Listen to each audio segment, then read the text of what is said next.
पहला प्रश्न है कि निम्नलिखित में से कौन 3 ऋणों के सिद्धांत में समाहित नहीं है? पुत्र ऋण, पितृ ऋण, ऋषि ऋण या गुरु ऋण और देव ऋण। तो याद रखिएगा, 3 ऋणों में पितृ ऋण, गुरु ऋण और देव ऋण शामिल है। पुत्र ऋण इसमें शामिल नहीं है। पुत्र ऋण 3 ऋणों के सिद्धांत में शामिल नहीं है। 3 ऋणों के सिद्धांत के अंतर्गत पितृ ऋण, गुरु ऋण और देव ऋण आते हैं। गृहस्थाश्रम में मनुष्य 3 ऋणों से मुक्ति प्राप्त करता था, जिनका विधान धर्म ग्रंथों में हुआ है। धर्म के अनुसार संतान उत्पन्न करके व्यक्ति पितृ ऋण से मुक्ति पाता था और इसी प्रकार विधि पूर्वक वेदों का अध्ययन करने से ऋषि ऋण से मुक्ति और यथाशक्ति यज्ञों का अनुष्ठान करके व्यक्ति देव ऋण से मुक्त होता था। मनुस्मृति में स्पष्टतः कहा गया है कि जो व्यक्ति तीनों ऋणों से मुक्ति प्राप्त किए बिना मोक्ष की इच्छा रखता है वो नरक का अधिकारी होता है। अगला प्रश्न है, पूर्व वैदिक आर्यों का मुख्य व्यवसाय क्या था? व्यापार, वाणिज्य, कृषि या पशुपालन? तो सही उत्तर पशुपालन। ऋग्वैदिक आर्यों का प्रारंभिक जीवन अस्थायी था, अतः उनके जीवन में कृषि की अपेक्षा पशुपालन का अधिक महत्व था। पशुओं में गाय की सर्वाधिक महत्ता थी। गाय की गणना संपत्ति में की जाती थी और ऋग्वेद में 176 बार गाय का उल्लेख किया गया है। अगला है, निम्नलिखित में से वैदिक धर्म में कौन शामिल नहीं था? ऑप्शन है प्रकृति पूजा, मंत्रोच्चारण, मूर्ति पूजा या यज्ञ। तो सही उत्तर है मूर्ति पूजा वैदिक धर्म में शामिल नहीं था। वैदिक आर्यों का मुख्य धर्म प्रकृति पूजा, मंत्रोच्चारण और यज्ञ पर आधारित था। इस काल में मूर्ति पूजा का प्रचलन नहीं था। अगला प्रश्न है, ऋग्वेद में उल्लिखित पड़ी संबंधित है किससे? कृषि, व्यापार, उद्योग या पशुपालन से? तो ऋग्वेद में पड़ी का संबंध व्यापार से है। ऑप्शन बी आपका सही उत्तर है। दोस्तों, ऋग्वेद में पड़ी शब्द व्यापार वाणिज्य से संबंधित था। ये लोग पशुओं की चोरी, विशेषतः गाय की चोरी करने के लिए कुख्यात थे। ऋग्वेद में एक अन्य प्रकार के व्यापारी भृगु का उल्लेख है जो दानशील थे। ऋग्वेद में बढ़ई, रथकार, बुनकर, चर्मकार, कुम्हार आदि शिल्पियों का उल्लेख मिलता है। बढ़ई के लिए तक्षण और धातु कर्म के लिए कर्मार शब्द मिलता है। तांबे आकाशे के अर्थ में अयस शब्द प्रयुक्त हुआ है और सोना के लिए हिरण्य शब्द और सिंधु नदी के लिए हिरण्यी शब्द का प्रयोग मिलता है, क्योंकि सिंधु नदी से सोना प्राप्त किया जाता था। अगला है, ऋग्वेद काल में निष्क अलंकरण था किसका? कान का, नाक का, कान का, हाथ का, नाक का या गले का? तो सही उत्तर गले का, ऑप्शन डी। याद रखिएगा, ऋग्वैदिक युग में निष्क एक आभूषण था जो गले में पहना जाता था। इसका प्रयोग विनिमय के माध्यम के रूप में भी किया जाता था। ऋग्वैदिक काल में स्त्री पुरुष दोनों आभूषण प्रेमी थे। ऋग्वैदिक काल में 3 प्रकार के वस्त्र प्रचलित थे। नीवी यानी अधोवस्त्र, शरीर के निचले हिस्से में पहना जाने वाला। वास या उत्तरीय, शरीर के मध्य भाग में पहने जाने वाला। अधिवास या द्रापि, शरीर के ऊपर से ढकने वाला वस्त्र जैसे शाल या चादर इत्यादि। अगला है, उत्तर वैदिक काल में पंचाल का प्रसिद्ध दार्शनिक शासक कौन था? तो सही उत्तर है प्रवाहण जाबाली। दोस्तों, ऑप्शन डी आपका सही उत्तर हो जाएगा। उत्तर वैदिक काल में पांचाल का प्रसिद्ध दार्शनिक शासक प्रवाहण जाबाली थे। उत्तर वैदिक काल में पांचाल सर्वाधिक विकसित राज्य था। शतपथ ब्राह्मण में इन्हें वैदिक सभ्यता का सर्वश्रेष्ठ प्रतिनिधि कहा गया है। उत्तर वैदिक काल में अनेक राजा ऐसे हुए जो ब्रह्म ज्ञान और आध्यात्म चिंतन से जुड़े थे। इसमें प्रमुख थे विदेह के जनक, कैकेयी के अश्वपति और काशी के अजातशत्रु। अगला प्रश्न कथन और कारण से संबंधित है। इसमें दिए गए कथन और कारण के आधार पर सही उत्तर का चयन करना है। कथन है, ऋग्वैदिक काल में ग्रामीण सभ्यता थी, बिल्कुल सही है। कारण है, ऋग्वैदिक काल में कृषि और पशुपालन मुख्य व्यवसाय था। तो यहाँ पर आप जान लीजिए ए और आर दोनों सही हैं और आर ए की सही व्याख्या करता है। सिंधु सभ्यता के विपरीत वैदिक सभ्यता मूलतः ग्रामीण थी। आर्यों का आरंभिक जीवन मुख्यतः पशुचारण था। कृषि उनका गौड़ धंधा था। ऋग्वेद के कुल 10,552 श्लोकों में से केवल 24 में कृषि का उल्लेख है। ऋग्वेद में जुते हुए खेत को क्षेत्र और उपजाऊ भूमि को उर्वरा कहा गया है। खेल्य शब्द का प्रयोग परती, ऊसर आदि भूमियों के लिए हुआ है। हल के लिए लांगल और बैल के लिए वृक शब्द मिलता है और हल से बनी हुई नालियों या कुंड को सीता कहा जाता था। अगला प्रश्न है, प्राचीन भारत में विद्वान ब्राह्मणों को दान में दिए जाने वाले करमुक्त ग्रामों को कहा जाता था क्या? तो सही उत्तर अग्रहार, ऑप्शन बी। प्राचीन भारत में विद्वान ब्राह्मणों को दान में दिए जाने वाले कर मुक्त ग्रामों को अग्रहार कहा जाता था और भुक्ति जो है गुप्तोत्तर काल में शासन की एक इकाई थी। अगला प्रश्न है, शतपथ ब्राह्मण में विस्तार से किसका वर्णन किया गया है, आपको बताना है। महत्वपूर्ण प्रश्न है आपके लिए। ऑप्शन है धार्मिक कर्मकांड का, यज्ञ का, देवताओं की प्रार्थना का या कृषि कर्मकांड का। तो सही उत्तर है धार्मिक कर्मकांड का, ऑप्शन ए। यहाँ पर ऑप्शन ए आपका सही उत्तर हो जाएगा। दोस्तों, शुक्ल यजुर्वेद का केवल एक ब्राह्मण ग्रंथ शतपथ ब्राह्मण है। ये सबसे प्राचीन और सबसे बड़ा ब्राह्मण ग्रंथ है। इसके रचनाकार महर्षि याज्ञवल्क्य हैं। शतपथ ब्राह्मण मुख्यतः धार्मिक कर्मकांड से संबंधित ग्रंथ है। शतपथ ब्राह्मण में जल प्लावन कथा, पुनर्जन्म का सिद्धांत, पुरूरवा उर्वशी आख्यान, राम कथा और अश्विन कुमार द्वारा च्यवन ऋषि को यौवन दान का वर्णन है। यजुर्वेद की 2 शाखाएं हैं, शुक्ल यजुर्वेद और कृष्ण यजुर्वेद, और शुक्ल यजुर्वेद को वाजस्नेयी संहिता भी कहा जाता है। अगला प्रश्न है कि निम्न में से कौन सा एक यज्ञ के लिए सत्य नहीं है। यज्ञ वैदिक धर्म का महत्वपूर्ण भाग था, सही है। वैदिक आर्य यज्ञ के माध्यम से सूर्य, पृथ्वी, वायु, अग्नि, इंद्र आदि की उपासना करते थे, सही है। यज्ञ ईश्वर को प्रसन्न करने के लिए होते थे। उत्तर वैदिक काल में यज्ञ की प्रथा समाप्त हो गई, ये कथन गलत है। तो वैदिक आर्य ईश्वर को प्रसन्न करने के लिए यज्ञ का अनुष्ठान करते थे। इसके माध्यम से वे सूर्य, पृथ्वी, वायु, अग्नि, इंद्र आदि की उपासना करते थे। यज्ञ संबंधी विधि विधियों का पता यजुर्वेद से चलता है। उत्तर वैदिक काल में यज्ञों की जटिलता बढ़ गई थी, न कि यज्ञ की प्रथा समाप्त हुई थी।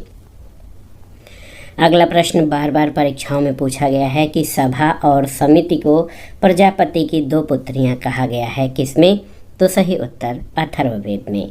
अथर्ववेद में सभा और समिति को प्रजापति की 2 पुत्रियां कहा गया है। अथर्ववेद में परीक्षित को मृत्युलोक का देवता बताया गया है। अथर्वा ऋषि के नाम पर इस वेद का नाम अथर्ववेद पड़ा है। अथर्ववेद में मगध और अंग का उल्लेख सुदूरवर्ती प्रदेश के रूप में किया गया है। अगला प्रश्न है, आर्य शब्द का शाब्दिक अर्थ क्या है? तो उत्तर है श्रेष्ठ। आर्य प्राचीन भारत, यूरोपीय और प्राचीन ईरानी भाषा बोलने वालों के लिए प्रयुक्त शब्द है। वैदिक संस्कृति में आर्य शब्द श्रेष्ठ, शिष्ट अथवा सज्जन और नैतिक अर्थ में महाकुल, कुलीन, सभ्य, साधु आदि के लिए प्रयुक्त हुआ है। सायणाचार्य ने अपने ऋग्भाष्य में आर्य का अर्थ विज्ञ, यज्ञ का अनुष्ठाता, विज्ञ श्रोता, विज्ञान, आदरणीय अथवा सर्वत्र गंतव्य, उत्तम वर्ष, मनु, कर्मयुक्त और कर्मानुष्ठान से श्रेष्ठ आदि बताया है। आर्य संस्कृत भाषा का शब्द है, इसका अर्थ श्रेष्ठ और कुलीन होता है। अगला प्रश्न है कि ऋग्वैदिक आर्यों की भाषा क्या थी, आपको बताना है। तो उत्तर है संस्कृत। ऋग्वैदिक आर्यों की भाषा संस्कृत थी। वेद संस्कृत भाषा में ही लिखे गए हैं। आर्यों ने अनार्यों को अनासह यानी बिना नाक वाला, मृदवाक यानी आर्य भाषा न बोलने वाला, देव पीयु यानी देवताओं का निंदक, अकर्मण यानी कर्मकांड न करने वाले और अव्रत यानी वैदिक व्रतों का पालन न करने वाले कहा। पाणिनि, पतंजलि और कात्यायन को मुनित्रय कहा जाता है। अगला प्रश्न है, वैदिक शब्द ऋत का आशय क्या होता है? तो सही उत्तर नैतिक नियम। ऋत का अर्थ सत्य या अविनाशी सत्ता। सभी देवताओं का संबंध ऋत यानी विश्व की नैतिक और भौतिक व्यवस्था से माना गया है। वरुण का एक नाम ऋतस्य गोपा भी है। मरुत आंधी का देवता था। अश्विन आर्यों के चिकित्सक देवता थे। इन्होंने आर्यों के टूटे पैर जोड़े और उनकी नावों की मरम्मत की। वरुण जगत का नियंता, देवताओं का पोषक और ऋत का नियामक था।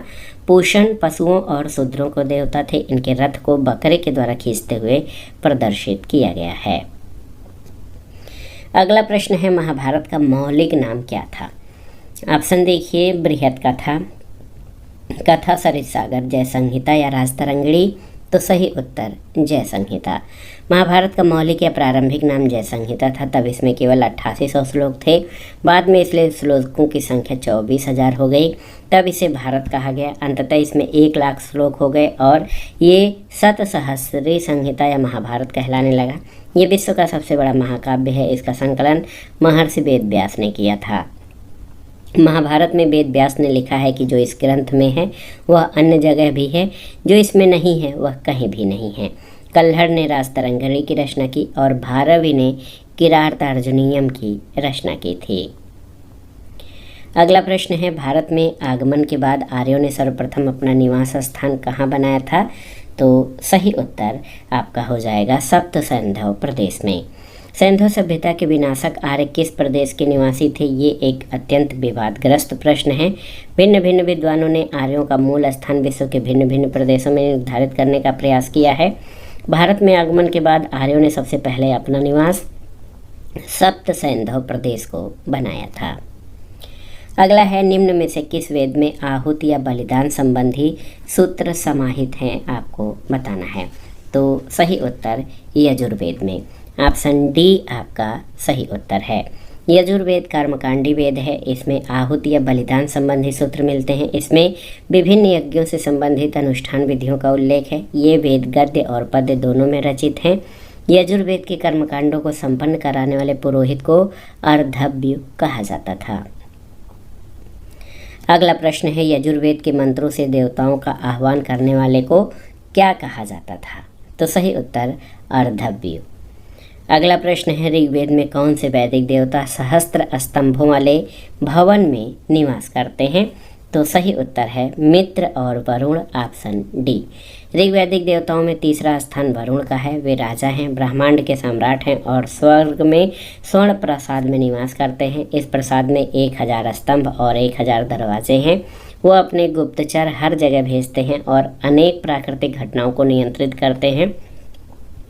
वे सूर्य होते या उदित होते हुए सूर्य को मित्र कहते हैं और उषा यानी सूर्य निकलने की पूर्व की बेला को भी नियमित रखते हैं। ऋग्वेद के 3 सूक्तों में रुद्र का वर्णन है। इनका स्वभाव क्रोधी है और उन्हें शिव का प्रारंभिक रूप माना जाता है। ऋग्वैदिक आर्यों की उपासना का मूल उद्देश्य लौकिक था, पारलौकिक नहीं। अगला प्रश्न है, किस वेद में दवाओं का विवरण मिलता है? तो याद रखिएगा अथर्ववेद, ऑप्शन डी। अथर्ववेद में वशीकरण, जादू टोना, मरण, भूत प्रेतों आदि के मंत्र और नाना प्रकार के औषधियों का वर्णन है। इसमें जनसाधारण के लोकप्रिय विश्वासों और अंधविश्वासों का वर्णन है। इसकी अधिकांश ऋचाएँ दुरात्माओं और प्रेतात्माओं से मुक्ति का मार्ग बताती हैं। अग्नि एकमात्र ऐसे देवता थे जिसे आकाश, अंतरिक्ष और पृथ्वी तीनों में शामिल किया जा सकता है। अथर्ववेद का एकमात्र ब्राह्मण ग्रंथ गोपद ब्राह्मण है। अथर्ववेद का कोई आरण्यक नहीं है। मुंडकोपनिषद, मांडुक्योपनिषद, प्रश्नोपनिषद अथर्ववेद के उपनिषद हैं। ऋग्वेद में लोहा और चांदी का उल्लेख नहीं है। अगला प्रश्न है, शौनक और पैपलाद किस वेद की शाखाएं हैं? तो उत्तर है अथर्ववेद। शौनक और पिप्पलाद अथर्ववेद की 2 शाखाएं हैं। अथर्ववेद में 20 अध्याय, 730 सूक्त और 5987 मंत्र हैं। इस वेद में वशीकरण, जादू टोना, भूत प्रेत आदि के मंत्र और औषधियों का वर्णन है। अथर्ववेद का ब्राह्मण गोपद ब्राह्मण है। इसका कोई आरण्यक नहीं है। ऋग्वेद की 3 शाखाएं हैं, साकल, बालखिल्य और वाशकल। यजुर्वेद की 2 शाखाएं हैं, शुक्ल और कृष्ण यजुर्वेद। सामवेद में मंत्रों की संख्या 1875 है, जिसमें से इसके 75 मंत्र हैं शेष ऋग्वेद से ग्रहण किए गए हैं। इसलिए सामवेद को ऋग्वेद से अलग नहीं माना जाता है, यानी अभिन्न माना जाता है। अगला प्रश्न है, छांदोग्य उपनिषद का संबंध किस वेद संहिता से है? तो सही उत्तर सामवेद से। सामवेद के 2 उपनिषद हैं, छांदोग्य और जैमिनी। छांदोग्य उपनिषद को सबसे प्राचीन उपनिषद माना जाता है। देव की पुत्र कृष्ण का सर्वप्रथम उल्लेख इसी छांदोग्य उपनिषद में मिलता है। ऐत्रेय ब्राह्मण में सोमयज्ञ का विस्तृत वर्णन पुनः शेष आख्यान है और बृहदारण्यक उपनिषद में याज्ञवल्क गार्गी संवाद, कठोपनिषद में यम और नचिकेता के बीच संवाद का वर्णन है। अथर्ववेद में सभा और समिति को प्रजापति की 2 पुत्रियां कहा गया है। अगला प्रश्न है कि उपनिषद दर्शन का प्रमुख संबंध किससे है? बहुत ही महत्वपूर्ण प्रश्न है। उपनिषद दर्शन का मुख्य संबंध किससे है? तो सही उत्तर ब्रह्म ज्ञान से। उपनिषद दर्शन का प्रमुख संबंध ब्रह्म ज्ञान से है। उपनिषद दर्शन पर आधारित पुस्तकें हैं, इन्हें वेदांत भी कहा जाता है। उपनिषद का अर्थ है शिष्य द्वारा ज्ञान प्राप्ति के लिए गुरु के समीप बैठना, और उपनिषद में पहली बार मोक्ष की चर्चा मिलती है। ये शब्द श्वेताश्वर उपनिषद में पहली बार आया है।